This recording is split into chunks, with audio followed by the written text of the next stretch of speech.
Барыңыздарга ассаламу алейкум, урматтуу мекендештер, туугандар, амансыздарбы? Кайрадан эле туугандар, сиздер менен Айдышаров назарыңыздарда. Бүгүнкү биздин темабыз туугандар, машиналардын бааларын бүгүн сиздерге ар биринин туугандар айтып беремин, анан проценттерин айтып берем.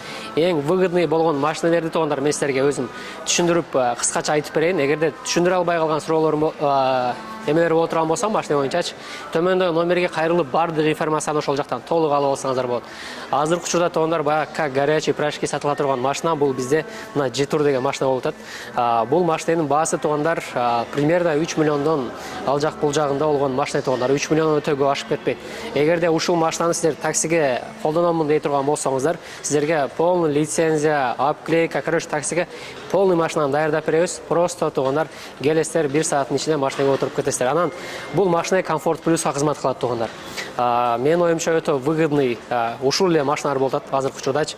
Эгерде Camry же болбосо Копия ала турган болсоңуздар, алардын баалары бир аз кымбатыраак туугандар. Азыркы учурда мына машинанын баасы ушул компания туугандар Moss Motors дилер менен чогуу иштегенине байланыштуу туугандар бул машиналар азыркы учурда өтө арзан болуп атат. Эгерде алам дей турган болсоңуздар, ушул машинаны да бир байкап көрсөңүздөр болот. Конечно, туугандар сиздер кааласаңыздар, бизде Camry дагы бар, Копия дагы бар, Optima дагы бар. Короче, эмне машина десеңиздер, бардык машиналар бар. Азыр сыртка чыгып туруп сиздерге бир эмелерди көрсөтүп берем. Арзан машиналарды. Бул жакта биздин кыргыз акаларыбыз да келген экен. Ака, бир эки ооз сүйлөп коебузбу жабачы? Кандайсыз? Кантасыз? Бул байкебиз бизге келген экен, видеону көрүп келдик дейт. Азыр менин билишим боюнча уже машиналарды айдап көрдү. Кандай экен машиналар? Көрүп атасызбы? Жакшы. Не кылайын деп атасыздар? Заявка берип атабыз. Заявка берип атасыздар. Угула берсе керек, нормально. Заявка берип атабыз. Канча машина алайын деп атасың? Бир дал алып атабыз. Така монтан деп атабыз. Ушунтан деп атасыздар. Гакты же G-Tour'ду. G-Tour же гак. Таксиге айдайсызбы же өзүңүзгө мындай эле? Өзүңүзгө. Всё, ийгилик байкебизге. Ошол туугандар. Бул жакта мына Manjaro деген деле машина туугандар, өзүңөр билесиңер. Бул машинадагы чын айтканда мына мына G-Tour'ларга караганда булардын бир аз комплектациясы жакшыраак туугандар. Бул машиналар жанагы Volvo'дан алынган, ошо копиясы ушул машина өзүчө баягы Volvo'нун мындай айтканда китайский да. Бул машина комфорт плюска бул делечи. Бирок G-Tour менен салыштыра турган болсоңуздар, бул деле комфорт плюска иштейт, и G-Tour деле комфорт плюска иштейт. Анан комплектациясы бирдей эле туугандар. Мунун деле бир өзгөчө ашыкча жери жок. Кааласаңыздар, эми араңыздарда болушу мүмкүн туугандар. Мына Manjaro'ны жакшы көрөм депчи. Мындай машина десеңиздер, мындай деле машиналар бар. Анан 7 месталуу машина деп деле көпчүлүгү комментарийге жазган экен бизгечи. 7 месталуу машиналар бул жактан көрсөтүп коелу, 7 месталуу машина бул жакта туугандар. Келе бересиздер, кааласаңыздар. В общем, салонда туугандар 300-400 машина бар. Келе бересиздер. Мына кимде кандай суроо боло турган болсо, мына бизде көпчүлүк айтып турба, границага каттаганга дагы бизге машиналар керек болуп атат. Ошо бир кредитке болсо алалы, арзаныраактар болсо алалы депчи. Туугандар, мына жерде өзү бардык эле машиналар жаңы да, мына жердечи. Мына кредит менен лизингтин айырмасын айтып коеюн. Кредитте туугандар баягы банк келип машиналарды өчүрүп койбойт, же болбосо баягы машиналарды алып койбойт, тартып койбойт. Просто мине бересиңер да. Кааласаңар машинаны сразу сатып берсеңер деле болот. Кредиттин ушул нерсеси жакшы туугандар. Ошол. Бул уже туугандар 7 месталуу машина. Иштерин бир обзор кылып коелу, кандай кылалы. Так, келесиздер туугандар, эми бул биздин баягы границага көпчүлүк мекендештерибиз каттайт. Kia дейт го. Kia Santa Fe деген машина ошол эле машиначы. Ошол. Бул машиналар уже без пробег туугандар, 0 пробегте. Өз жабылат ананчы. Ошол. Эми сыртка чыга берели туугандар. Азырчы сыртка чыгып туруп арзан машиналар көрсөтөйүн. Бул жакта буга чейин мен Camry'лерди көрсөттүм туугандар сиздерге.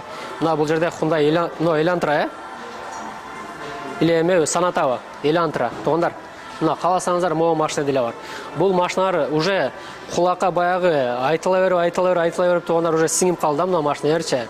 Анан мына китайский машиналар боюнча биздин бир аз маалыматыбыз аз өзү чын айткандачы. Баягы көпчүлүк эми минип атат, эми айдап атат. Мына Arizolорду өзүңөр билесиңер.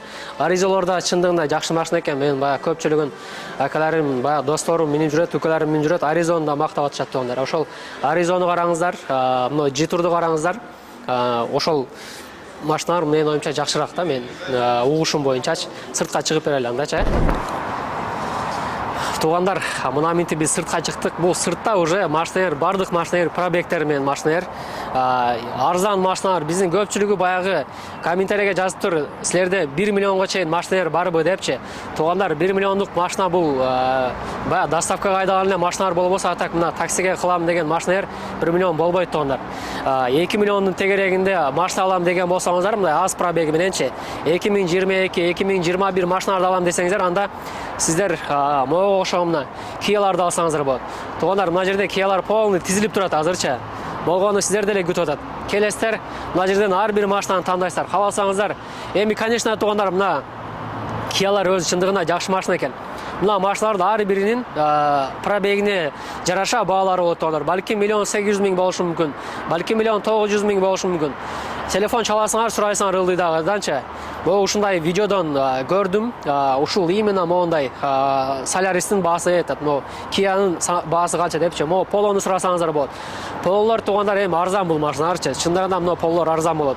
Айына булар 45.000ден ушундай айланат. Анан машиналарды чыгарып туруп элечи, сразу сатып жүрсөңөр деле болот. Же болбосо 4-5 машина одобрение кылып кала турган болсо, сразу алып туруп таксиге берип койсоңор делечи туугандар.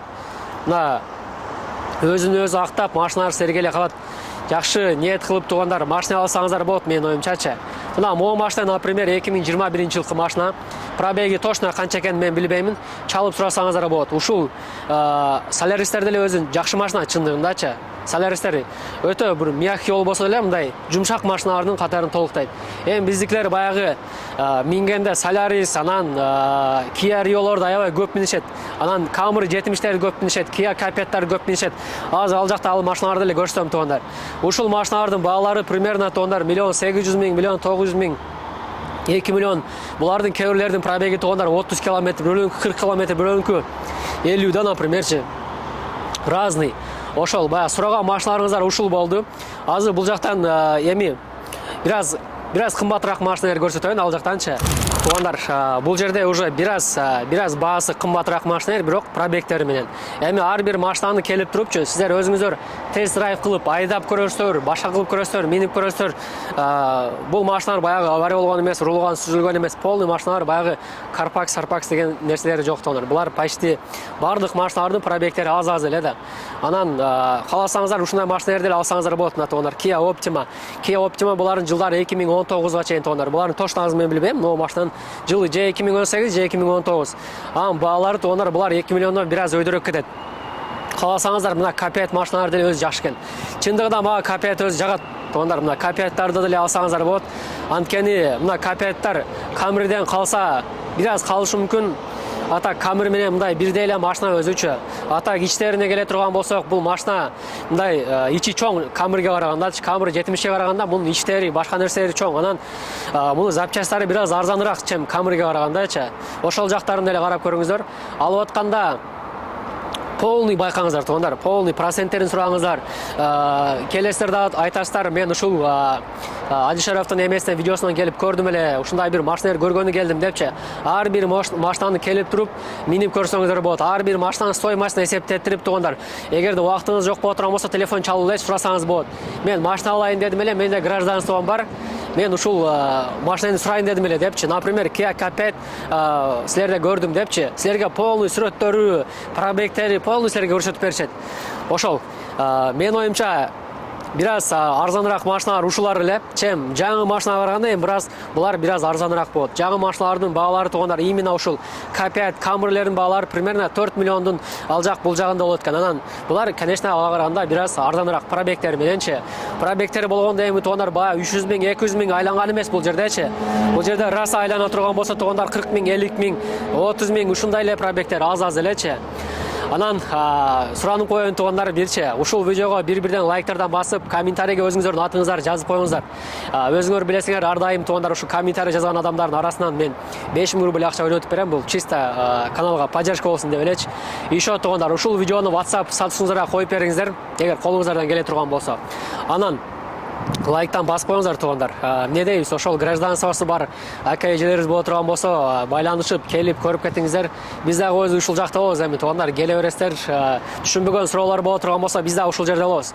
Келип саламдашып, полный машиналарды бирден көрсөтүп, мингизип мына жакта айландырып, полный эме кылабыз. Ушул видеону бир Москвага бир айлантырып бериңиздер туугандар. Анан еще бул машиналарды эгер сиздер башка бир областтан келе турган болсоңуздар, Санкт-Петербург, Екатеринбург, любой жактан келип деле алып кетсеңиздер боло берет туугандар. Главный, самый главный эмне керек? Гражданство керек туугандар. Ошол любой жактан байланышка чыгып, келип машиналарды айдап минип кете берсеңиздер болот. Эң главный туугандар, бул жердин эми плюстарын айтайын да. Баягы бирөөнүн историясы бир аз начарраак боло турган болсо, баягы башка автосалондордон отказ кыла турган болсо, бул жактан уже туугандар биз болушунча аракет кылабыз сиздерге машинаны одобрение кылып алып бергенге. Ошол жактарын да карап коюңуздар. Келерде сөз түрдө туугандар, чаларда сөз түрдө айтып коюңуздар. Ушундай бир Адишаровтан же болбосо Максат Амановтан депчи. Биз экөөбүз ушул жакта чогубуз. Келесиздер, айтасыздар, полный нерсени силерге түшүндүрүп көрсөтүп беребиз туугандар. Ошол лайк басканды унутпайбыз. Буюрса, Адишаров сиздер менен кызматта.